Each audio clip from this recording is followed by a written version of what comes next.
What's the first thing you touch in the morning and the last thing you see at night? It's a small slab of glass and metal, yet it holds your entire life, your bank, your memories, your friends, your work. But what if it was all an accident? What if the most revolutionary product in human history was launched when it was barely working? This isn't just the story of a gadget.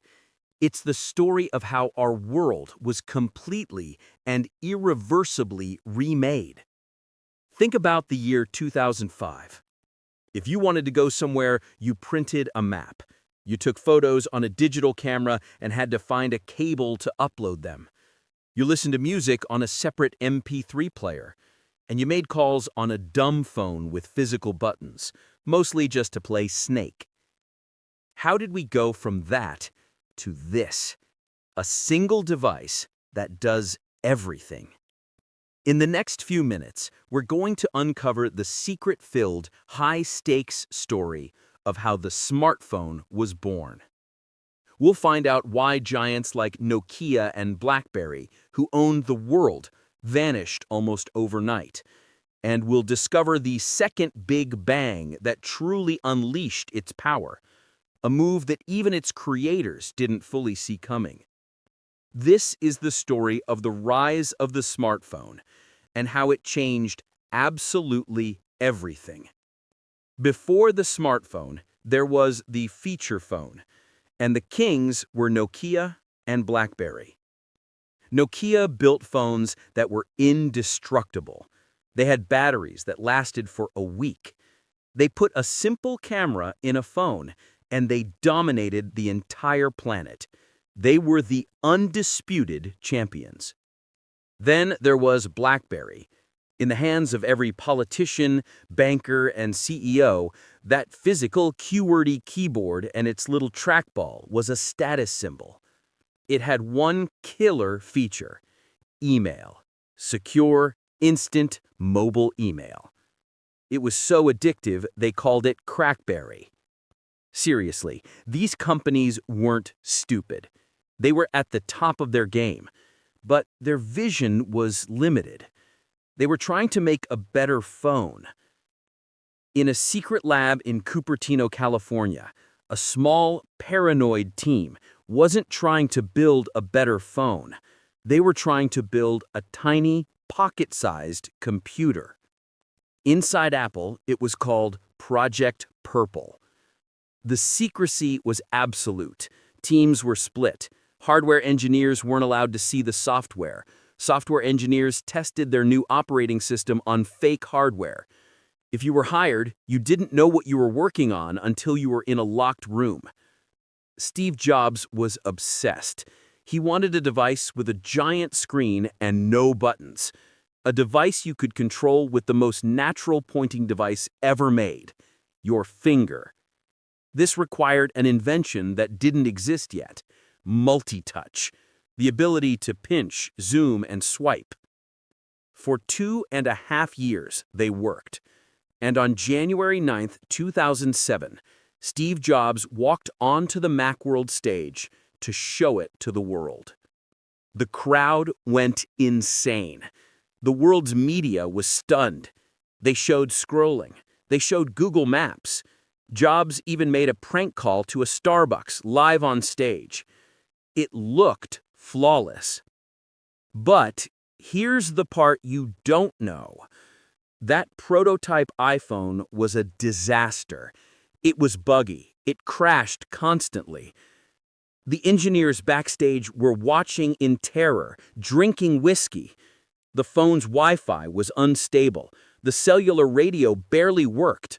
The device didn't have enough memory to run for the full demo. They had created what they called a golden path, a perfect pre-rehearsed sequence of clicks and swipes. If Steve strayed from that exact sequence, the entire phone would crash live in front of the entire world. He had to run an app, then secretly reboot the phone in his pocket before showing the next one.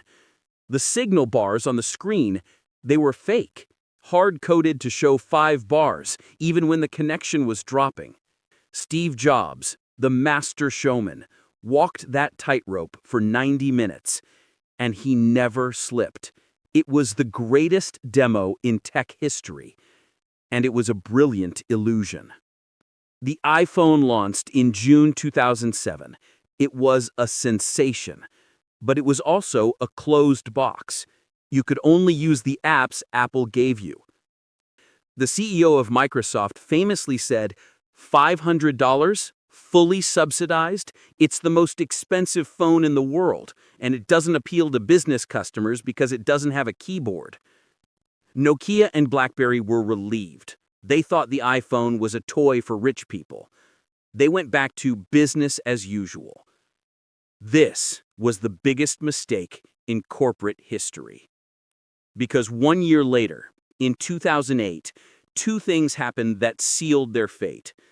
First, Google and HTC launched the T-Mobile G1, the very first Android phone.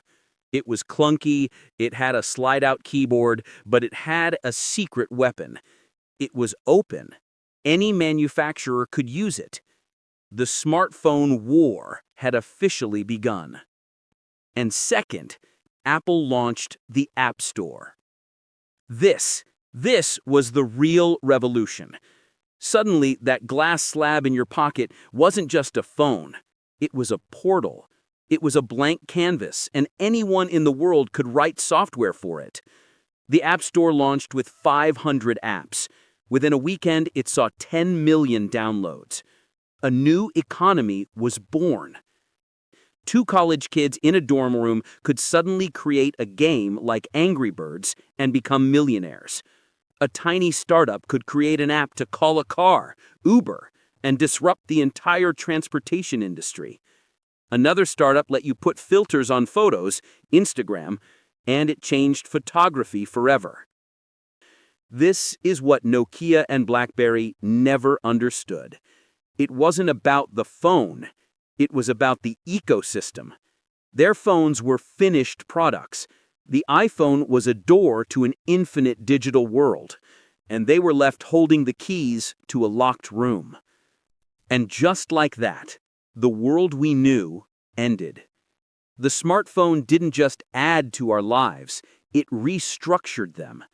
Think about it. It killed the GPS industry. It killed the MP3 player. It killed the point-and-shoot camera. It killed the flashlight, the alarm clock, the paper map, and the address book. But it also birthed new ones. The gig economy, the influencer, mobile banking, m-commerce. Socially, it rewired us. We're now constantly connected. We can talk to anyone, anywhere, at any time. But are we more connected or just more alone? We have the phantom buzz, that feeling in your pocket even when your phone isn't there. We have phubbing, snubbing the real person in front of you to look at your phone.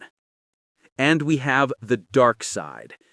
The average person spends 3 hours and 30 minutes on their phone every single day. We touch the screen an average of 2,617 times a day. Over 70% of people check their phone within the first 15 minutes of waking up, before they even get out of bed. It's an engine for anxiety, for FOMO, the fear of missing out. The constant, curated perfection of social media has been linked to rising rates of depression and anxiety, especially in teens. The very device built to connect us is also an engine of addiction, designed by the brightest minds in the world to capture only one thing: your attention. It's the remote control for our lives. But sometimes you have to wonder who's holding the remote. The revolution isn't over. In fact, it's just entering its next phase. For 15 years, the smartphone has been a glass rectangle. But that's changing. We're seeing phones that fold in half, blurring the line between a phone and a tablet. We're seeing the rise of augmented reality, or AR, where the phone's camera isn't just for pictures, but for overlaying digital information onto the real world. Imagine looking at a street and seeing navigation arrows on the sidewalk, or looking at a menu and seeing a 3D model of the food. The biggest change is artificial intelligence. Authoritatively, the phone is moving from a tool that you have to command to an assistant that anticipates your needs. A phone that doesn't just run apps, but understands your context. A phone that can book your appointments, summarize your emails, and act as your personal agent in the digital world. The smartphone is about to get a whole lot smarter.